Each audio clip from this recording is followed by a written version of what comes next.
Commander Vexai stood on the bridge of the exploration ship Stellar Dawn, his 4 eyes fixed on the display screen. The energy readings made no sense. They had been scanning this empty sector of space for 3 days now, and the signals kept getting stronger. "Sir, we are getting closer to the source," reported Lieutenant Zix, her tentacles dancing over the control panel. "The readings are very strange. I've never seen anything like this before." Vexai nodded slowly. The Zephyrian Empire had been exploring space for over 2,000 years. They had found many dead worlds and conquered many living ones. But this signal was different. It felt old, very old. "There," shouted Science Officer Krull from his station. "I can see it on the main screen." The entire bridge crew turned to look. Floating in the darkness of space was a ship. But it was not like any ship they had ever seen. It was long and narrow, with strange curves and angles. The metal was dark and worn, clearly very ancient. "How old is that thing?" asked Vexai. Krull ran his scanners over the derelict vessel. His face changed color as he read the results. "Sir, the metal shows signs of being in space for at least 10,000 years. Maybe more." The bridge fell silent. Ow. 10,000 years was longer than the Zephyrian Empire had existed. Who had built this ship? Why was it here, so far from any known world? "Sir, there is more," said Zix, her voice excited. "I am reading a small planet nearby. It has water and air. It might support life." Vexai felt his hearts beating faster. A mystery ship and a life-bearing world in the same system? This was too important to ignore. "Send a message to the Empire," he ordered. "Tell them we need a full research team out here. Prepare a boarding party. We are going to examine that ship." 2 hours later, Vexai floated through the airlock of the ancient vessel. The artificial gravity still worked, which surprised him. The ship's systems were running on some kind of power source that had lasted for thousands of years. The corridors were strange. They were built for creatures that walked on 2 legs instead of floating like Zephyrians. The doorways were the wrong shape, and everything seemed designed for beings much smaller than his own race. "Sir, you need to see this," called out Dr. Meshka from deeper in the ship. She was the team's expert on ancient technology. Vexai found her in what looked like a laboratory. Strange machines lined the walls, and tubes filled with unknown liquids sat on metal tables. But what caught his attention were the displays showing images of a creature. Unlike any he had seen before, the creature stood on 2 legs and had only 2 arms. Its skin was smooth, without scales or fur. It had tiny eyes compared to a Zephyrian, and no tentacles at all. But the most strange thing was its face. Even in the ancient pictures, Vexai could see intelligence in those small eyes. "Hey, what are these things?" he asked. Dr. Meshka touched one of the working displays. More images appeared, showing the creatures in groups. They seemed to live together in large numbers, building structures and using tools. "According to the ship's records, they call themselves humans," she said. "This appears to be some kind of research vessel. It was studying that planet we detected." "Research for what?" Dr. Meshka pulled up more files. The language was strange, but the translation software was starting to work. It looks like they were trying to change the planet, make it suitable for their kind to live on. The process is called terraforming. Vexai studied the images of the humans more carefully. They looked weak compared to most species the Empire had encountered. No natural weapons, no armor, no obvious advantages. These creatures wanted to live on that world. Yes, sir. But something went wrong. The ship's logs end suddenly about 10,000 years ago. There's no record of what happened to the crew or why they abandoned the project. The commander walked around the laboratory looking at the strange equipment. "Have you found any actual specimens of these humans?" "Yes, sir." "There are genetic samples in the storage compartments. The preservation system still works perfectly. Could even clone them if we wanted to." Vexai considered this. A mystery race that had vanished thousands of years ago, leaving behind only this one ship and their target world. It was interesting from a scientific point of view, but probably not important to the Empire. "Continue your research, Doctor. Catalog everything you find. But do not spend too much time on this. The Empire has more important matters to deal with.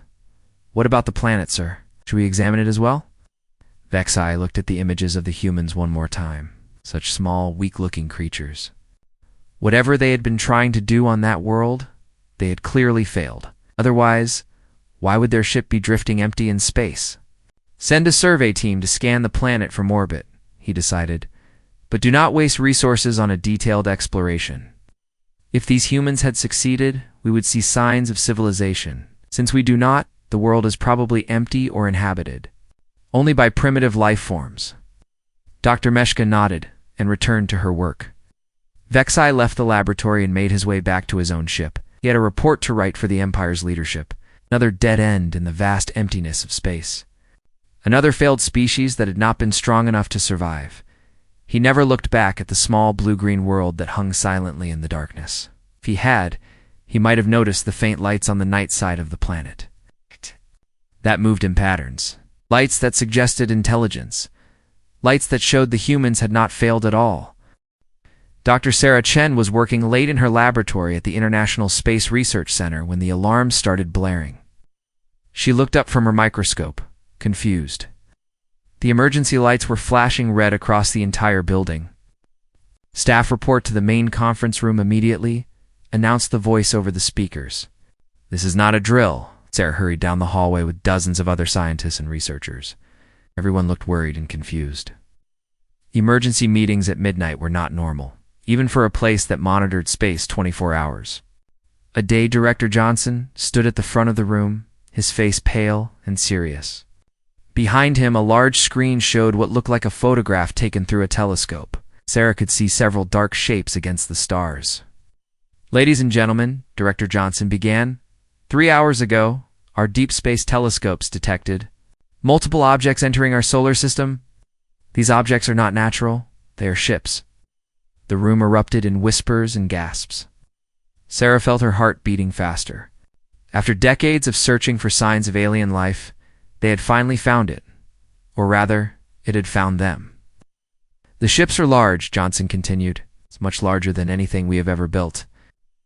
Our computers estimate they will reach Earth's orbit in approximately 72 hours. Dr. Martinez, the head of the physics department, raised his hand. Have we tried to communicate with them? We have sent radio signals on all frequencies. So far, there has been no response. However, we are picking up some kind of scanning beams directed at Earth. They appear to be studying our planet. Sarah stared at the image of the alien ships. It looked sleek and dangerous, like weapons floating in space. She felt a strange, tingling sensation in the back of her mind, as if something was trying to wake up around the room. Other people were showing odd signs too. Dr. Kim was blinking rapidly, as if trying to clear his vision. Professor Walsh was rubbing his temples like he had a headache.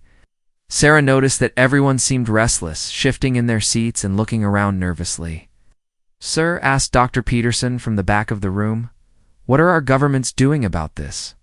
All world leaders have been informed. Emergency sessions are being held at the United Nations. Military forces around the globe are being placed on high alert. Director Johnson paused. However, we must face the reality that if these beings are hostile, our current weapons may not be effective against their technology. That night, Sarah could not sleep. Now the tingling in her mind had grown stronger, and she kept having strange dreams. In her dreams, she saw patterns and symbols that made no sense, but somehow felt familiar. She dreamed of vast machines and empty worlds of purpose and destiny.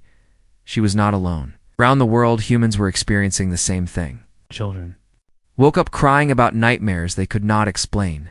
Adults found themselves drawn to their computers, typing out mathematical equations they had never learned. Scientists discovered they could suddenly understand complex problems that had puzzled them for years. The next morning, Sarah arrived at the laboratory to find chaos. Half the staff had called in sick, but not with any normal illness, they reported. Feeling dizzy, confused, and strangely energetic all at the same time. Dr. Chen, you need to see this, called out her assistant. Mark. He was standing at a computer terminal, staring at the screen with wide eyes. Sarah walked over and gasped. The screen showed a three-dimensional model of DNA, but it was not human. DNA as she knew it. There were extra sequences, dormant sections that normally stayed inactive. But according to the computer, these sections were now showing signs of activation. "Where did you get this data?" she asked. "I took a blood sample for myself this morning," Mark replied. "I felt different, so I wanted to check if anything had changed. Look at this." He pointed to specific areas of the DNA model. These sections were completely inactive yesterday. Now they are starting to function. Sarah quickly took her own blood sample and ran it through the same tests. The results were identical. Parts of her genetic code that had never been active were now beginning to wake up. "Mark, we need to test everyone in the building." "Need to contact other research centers around the world? If this is happening to us, it might be happening to everyone." Over the next 24 hours, reports came in from every continent. Hospitals reported strange cases of people suddenly developing enhanced abilities. A construction worker in Brazil could now calculate complex engineering problems in his head. A teacher in Japan found she could predict her students' behavior. With perfect accuracy, a farmer in Kenya discovered he could sense changes in weather patterns days before they happened. But the most dramatic changes were happening to people who worked with technology. Computer programmers found they could understand alien signal patterns. Engineers began sketching designs for machines they had never seen before. Physicists started writing equations that described technologies beyond current human understanding. Dr. Chen stood in her laboratory, looking at her latest test results. Her own DNA was changing faster now, with new sequences activating every hour. But instead of feeling afraid, she felt excited. It was as if her mind was remembering things it had forgotten long ago. On the main screen, the alien ships were getting closer. They would reach Earth in less than 24 hours. But Sarah was no longer worried about being helpless against superior technology. She walked over to her computer and began typing. Her fingers moved without conscious thought, writing code for systems she had never studied. The programming language was new to her, but somehow she understood every symbol and command. Around the world, millions of humans were experiencing the same awakening. Dormant genetic programs were activating, unlocking abilities that had been sleeping in human DNA for thousands of years in government facilities. Military leaders watched in amazement as their soldiers began demonstrating enhanced tactical thinking and perfect coordination. In research centers, scientists made breakthrough discoveries every few hours. In cities and towns, ordinary people found themselves capable of extraordinary things. The aliens were coming, expecting to find a primitive species easy to conquer. Instead, they were about to encounter humanity as it was meant to be, abandoned. Prototype was waking up, and it was ready to defend its world. Admiral Kethron stood on the command deck of the massive warship Dominion's Edge, watching the small blue planet grow larger on the viewing screen. Behind his ship, 50 more vessels of the Zephyrian fleet moved in perfect formation. Going to be an easy conquest. "Sir, we are receiving transmissions from the planet," reported Communications Officer Yelena. "Multiple languages, multiple frequencies. They seem to be trying to communicate." "Ignore them," Catherine replied with a dismissive wave of his tentacle. "We follow standard protocol. Demand surrender first, then demonstrate our power. Primitive creatures will submit quickly once they see what we can do." The Admiral had conquered 17 worlds for the Empire. He knew how these situations worked. The inhabitants would be confused and frightened. Some would try to fight with their simple weapons. Others would beg for mercy. In the end, they all surrendered. "Open a channel to the planet," he ordered. "All frequencies." The communication system activated, and Catherine spoke in the standard conquest announcement that had been used for centuries. "Inhabitants of the third planet, this is Admiral Catherine of the Zephyrian Empire. Your world is now under our control. Surrender immediately, and you will be treated according to Imperial law. Resist and face the consequences." He waited for the usual response. Fear, panic, maybe some desperate attempts at negotiation. Instead, the reply came back in perfect Zephyrian language, spoken with no trace of an accent. "Admiral Catherine, this is General Patricia Morrison of the United Earth Defense Force. Your presence here is unwelcome. Leave our system immediately, or we will be forced to defend ourselves. Catherine blinked his 4 eyes in surprise. How did these creatures know their language? The research team had found no evidence that humans possessed advanced communication technology, whispered his tactical officer. How could they have learned our language so quickly? It does not matter, Catherine replied, though he felt a small flutter of unease. Begin the demonstration. Target their largest city with a warning shot. Make it clear what will happen if they do not surrender. The fleet's weapons charged up, energy crackling along the hull of each ship. Catherine watched with satisfaction as the targeting computers locked onto a massive human settlement. One blast from their plasma cannons would destroy several buildings and show these humans the futility of resistance. Fire, he commanded. The energy beam shot down toward Earth, brilliant and deadly. But something impossible happened. Just before the beam reached the city, it changed direction. Instead of striking the buildings, it curved away and dissipated. Harmlessly in the upper atmosphere, what happened? Catherine demanded. Why did our weapons miss? The tactical officer stared at his instruments in confusion. Sir, I do not understand. The targeting was perfect. Something interfered with our beam at the last second. Before Catherine could respond, alarms began sounding throughout the ship. Red lights flashed as the defensive systems activated automatically. We are being scanned, reported the sensor operator. Scans are coming from the planet's surface. But they are using our own scanning technology. That is impossible. They could not have learned our systems so quickly. Sir, there is more. I am detecting weapons platforms appearing on the planet's surface. They were not there 10 minutes ago. Catherine stared at the tactical display. Dozens of new defensive installations were materializing across the human world. As he watched, more appeared every few seconds. How are they building so fast? Yes, he wondered aloud. The answer came as a transmission from the planet. This time the human voice was different, but still spoke perfect Zephyrian. Admiral, this is Dr. Sarah Chen of Earth Defense Research. We have analyzed your ship's design and weapon systems. Your technology is impressive, but we have found several ways to improve it. Would you like us to demonstrate? Before Catherine could reply, something struck his ship. But it was not an explosion or an energy beam. Instead, his own computers began acting strangely. Information flowed across the screens faster than his crew could read it. Sir, they have accessed our computer systems, reported the technology officer, panic clear in his voice. They are downloading our entire database. Cut all external connections, Catherine ordered. Activate security protocols. I am trying, sir, but they are overriding every security measure. It is as if they know our systems better than we do. Across the fleet, similar reports came in. Every ship was being hacked simultaneously. The humans were not just accessing their computers, they were learning from them, copying weapon designs and ship blueprints in real time. Sir, you need to see this, called out the sensor operator. The humans are launching ships.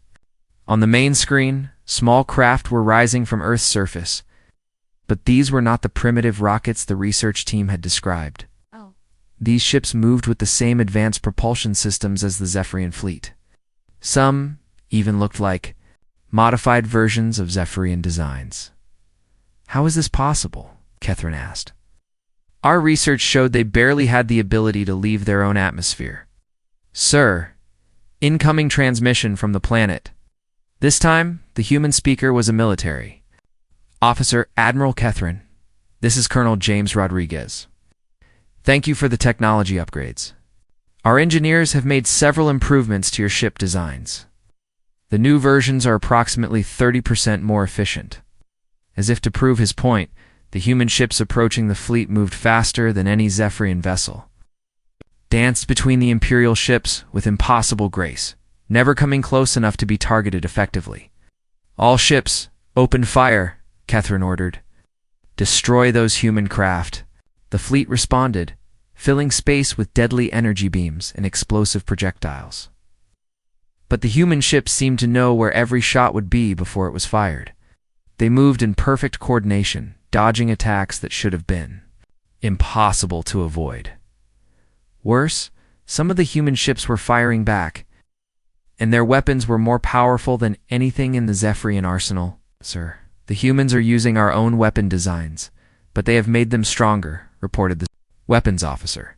Their ships are equipped with technology I have never seen before.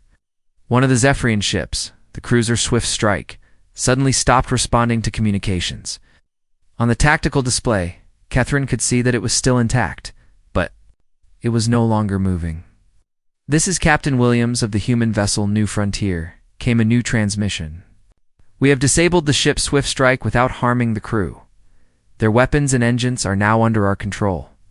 We recommend you withdraw from this system before we are forced to take more decisive action." Catherine looked around his bridge. His crew stared back at him with fear and confusion. This was not how conquests were supposed to work. The humans should have been begging for mercy by now, not giving him ultimatums. "Sir," whispered his tactical officer, "perhaps we should consider retreat. These humans are not what we expected." Catherine's pride warred with his growing fear. The Zephyrian Empire had never retreated from a primitive world. These humans were proving to be anything but primitive. As he watched, more human ships continued to launch from Earth. Each one seemed more advanced than the last. Some were using technology that even the Empire had not yet developed. The Admiral realized with growing horror that his fleet had not found an easy conquest. They had awakened something that had been waiting for them, something that learned faster than they could adapt and fought smarter than they could comprehend. The humans were not just defending themselves, they were winning. 3 weeks had passed since the first battle, and Admiral Catherine no longer recognized the war he was fighting. His mighty fleet, which had once numbered 50 ships, now had only 37 vessels still able to fight. The humans had not destroyed the missing ships.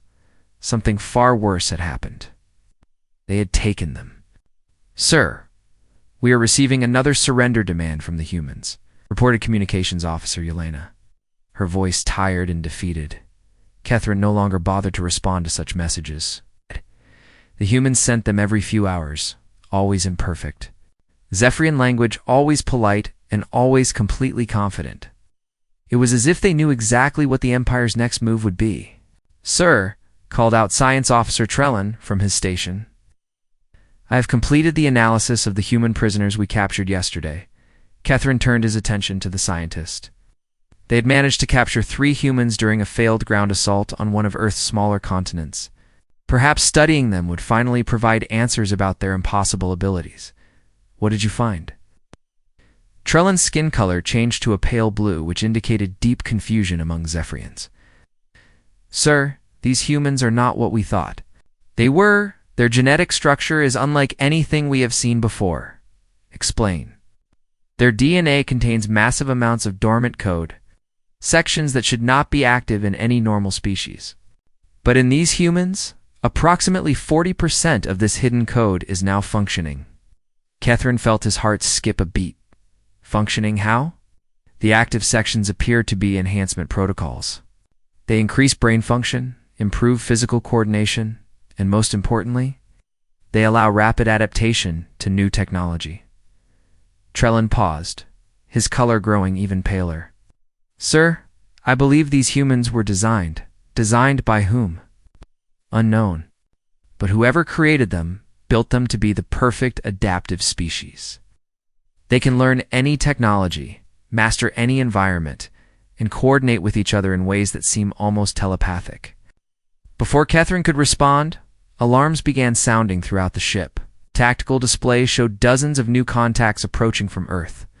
"Sir, the humans are launching another attack," reported the tactical officer. "But these ships are different. They are using technology I have never seen before." Catherine stared at the display. The approaching human ships did not look like the modified Zephyrian designs they had been using. These vessels were sleek and organic looking, as if they had been grown rather than built. "Sir, those ships are moving at impossible speeds," the sensor operator called out. "They are accelerating beyond what our physics models say should be possible." As the human fleet approached, something even stranger happened. The Zephyrian ships began acting on their own, without any commands from their crews. Weapon systems powered down and engines went silent. "What is happening to our ships?" Catherine demanded. Sir, it appears the humans have found a way to interface directly with our computer systems. They are not hacking us anymore. They are simply taking control. On the communication screen, a human face appeared. It was a woman with dark hair and intelligent eyes. When she spoke, her voice was calm and confident. Admiral Catherine, this is Commander Sarah Chen of the Earth's Defense Fleet. We have tried to resolve this conflict peacefully, but you continue to threaten our world. We are now forced to demonstrate our full capabilities. What do you want? Catherine asked, though he already feared the answer. We want you to understand what you have awakened, Chen replied. Your research team found an old ship near our world. Did they tell you what they discovered? They found genetic samples of your species. Nothing more. Chen smiled. But it was not a pleasant expression. They found much more than that, Admiral. They found the truth about what humanity really is. The main screen changed to show images from the derelict ship the Empire had discovered. But now there were new files, data that had been hidden deeper in the ship's computers. 10,000 years ago, an ancient civilization faced a great threat, Chen continued. They needed warriors who could adapt to any enemy, learn any technology, and fight in any environment. So they created us. The images showed genetic engineering laboratories and vast computer systems. In the background, Catherine could see the shadowy forms of the ancient creators. We were designed to be the ultimate adaptive soldiers. Our creators programmed us with the ability to learn faster than any natural species, to coordinate without communication, and to turn any technology into a weapon. Chen's expression grew darker. But the war ended before we were needed, so our creators abandoned us on Earth and left us to develop naturally. That is impossible, Catherine whispered. No species could create such perfect warriors. The proof is all around you, Admiral. How do you think we learned your technology so quickly? How do you think we can predict your tactics? How do you think we are controlling your ships right now?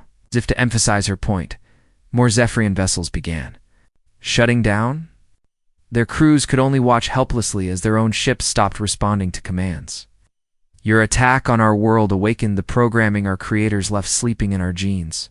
Every human on Earth now has access to abilities we never knew we possessed. Chen leaned forward. We can learn any technology by simply observing it. We can coordinate our actions across vast distances without any communication. We can adapt to any threat faster than it can adapt to us. What do you want from us? Catherine asked, his voice barely above a whisper. We want you to leave and never return. Tell your empire what you found here. Tell them that Earth is protected by something they do not want to fight. Around the fleet, human ships moved with impossible precision. They surrounded each Zephyrian vessel without firing a single shot. The message was clear. The humans could destroy the entire fleet whenever they chose. But Admiral Chen continued, we will give you one final demonstration of what we can do. On the tactical display, Catherine watched as one of his own ships, the battlecruiser Storm's Fury, began to change. Its hull shifted and reformed, weapons upgraded themselves, and new systems appeared that had never existed before. We have improved your ship, Chen explained. The crew is unharmed, but the vessel now incorporates human technology. Consider it a gift and a warning. The reformed ship moved to join the human fleet, its Zephyrian crew still inside, but no longer in control. You have 24 hours to leave our system, Chen said. Take this message back to your empire. Humanity is awake now, and we remember what we were created for. The transmission ended, leaving Catherine alone with the terrible truth. His fleet had not encountered a primitive species. They had awakened the ultimate weapon, a race of beings designed to be undefeatable in war. For the first time in his long military career, Admiral Catherine gave the order to retreat. Emperor Zethmer sat on his throne aboard the massive command ship, Eternal Dominion. Surrounded by the largest fleet the Zephyrian Empire had ever assembled, 500 warships filled the space around him, each one bristling with the most advanced weapons the Empire could create. Your Majesty, reported Fleet Commander Nextel, we have arrived at the edge of the human system. All ships are ready for the final assault. Emperor's tentacles coiled with anger. The reports from Admiral Kethron had been almost impossible to believe. An entire exploration fleet defeated by primitives, ships stolen, and crews captured. It was unthinkable. These humans have made a grave mistake, Zethmer declared. They have shown defiance to the Empire. Now they will learn what happens to those who refuse to surrender. For 3 months, the Empire had prepared for this moment. Every available ship had been called back from conquered worlds. New weapons had been developed specifically to fight an adaptive enemy. The Emperor himself had come to witness the destruction of Earth. "Sir, we are receiving a transmission from the human world," announced the communications officer. "Put it through," the Emperor commanded. "Want to hear their final plea for mercy." The main screen activated, showing the face of the human woman who had spoken to Admiral Kethryn. Her expression was calm, almost sad. "Emperor Zethmer, this is Commander Saracen of Earth. We know why you have come. We ask you one final time to leave our system in peace. You dare make demands of me?" Zethmer roared. "I have brought 500 ships to turn your world into dust. Surrender now, and I may allow some of your people to live as slaves." Chen shook her head slowly. "We cannot allow that, Your Majesty. Earth is our home. We will defend it. Then, you will die for it." All ships advanced to attack formation. The massive fleet began moving toward Earth, weapons charging and shields activating.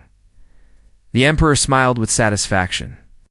No planet could stand against such overwhelming force. "Sir," called out the sensor operator, his voice uncertain. "I am detecting movement throughout the human system." "What kind of movement?" "Unknown objects rising from every planet and moon." "They appear to be weapons platforms, but they were not there yesterday." On the tactical display, red dots began appearing everywhere, not just around Earth, but throughout the entire solar system. Asteroids suddenly revealed themselves to be hidden weapons. The moons of the outer planets opened like flowers, exposing massive gun batteries. "How many platforms are there?" the Emperor demanded. "Sir, I count over 10,000 individual weapon systems, and more are appearing every minute." Emperor Zethmer felt a chill run through his body. 10,000 weapons was more than his entire fleet carried, but surely these primitive humans could not match the power of Imperial technology. "It does not matter how many toys they have built," he declared. "Begin the bombardment. Destroy everything." The Imperial fleet opened fire, sending thousands of energy beams and missiles toward Earth. But something impossible happened. Every single weapon was intercepted before it could reach its target. Beams of light shot out from the hidden platforms, destroying each projectile with perfect accuracy. "Sir, our weapons are having no effect," reported the tactical officer. "The humans are stopping everything we fire. Impossible. Increase power to maximum. Use the planet-killing weapons." The largest ships in the fleet charged their most powerful weapons, devices capable of cracking a world in half. But as they prepared to fire, the weapon systems simply shut down. "Sir, our computers are not responding," called out the weapons. "Officer, something is interfering with our targeting systems." On the communication screen, Commander Chen reappeared. "Your Majesty, we have taken control of your weapons. We do not wish to harm your crews, but we will not allow you to threaten our world." "How are you doing this?" Zethmer demanded. "We have had 3 months to prepare," Chen replied. "Every piece of technology your previous fleet left behind has been studied and improved. We now understand your systems better than you do." As if to prove her point, several Imperial ships began moving without orders from their crews. They turned away from Earth and started heading back toward the edge of the system. "We are sending those ships home with a message," Chen continued. "But we are keeping the crews safe. They will be returned to you unharmed. Cannot defeat 500 ships," the Emperor snarled. "We will overwhelm your defenses, Your Majesty. We do not want to fight you. But if you force us to defend ourselves, we will show you what we are truly capable of." Suddenly, the space around the Imperial fleet filled with new ships. But these were not like any vessels the Zephyrians had seen before. They moved like living things, flowing through space with impossible grace. Some were as large as the Emperor's own flagship, while others darted between the Imperial ships like schools of fish. "Where did they come from?" Zethmer whispered. "They appeared to have been hidden throughout the system," the sensor operator replied. Our scanners could not detect them until they chose to reveal themselves. The human ships did not attack. Instead, they simply surrounded the Imperial fleet. But their message was clear. Zephyrians were outnumbered and outmatched. Your Majesty, Chen said, we have learned much about your empire from the data we captured. We know about the worlds you have conquered and the species you have enslaved. This ends now. You dare threaten the empire? Zethmer demanded. Are not threatening anyone. We are simply making it clear that Earth is under our protection. Any attempt to harm our world or our people will be met with force. To emphasize her point, one of the human ships moved alongside the Emperor's flagship. It was half the size of the massive Imperial vessel, but somehow, it felt more dangerous than anything Zethmer had ever seen. We have the ability to disable your entire fleet without harming a single crew member, Chen continued. We can take control of your ships, study your technology, and improve upon it. We can adapt to any weapon you create and develop countermeasures faster than you can deploy them. The Emperor looked around his bridge. His crew stared back at him with fear and confusion. The most powerful fleet in the galaxy was helpless against these creatures that called themselves human. What do you want? He asked finally. We want you to leave and never return. Tell the Empire that Earth is protected. Tell them that humanity is awake and ready to defend not just our world, but any world that asks for our help. And if we refuse? Chen's expression grew cold. Then you will discover why our creators designed us to be the ultimate warriors. Emperor realized he had no choice. His fleet was trapped, surrounded by enemies who had already proven they could control Imperial technology at will.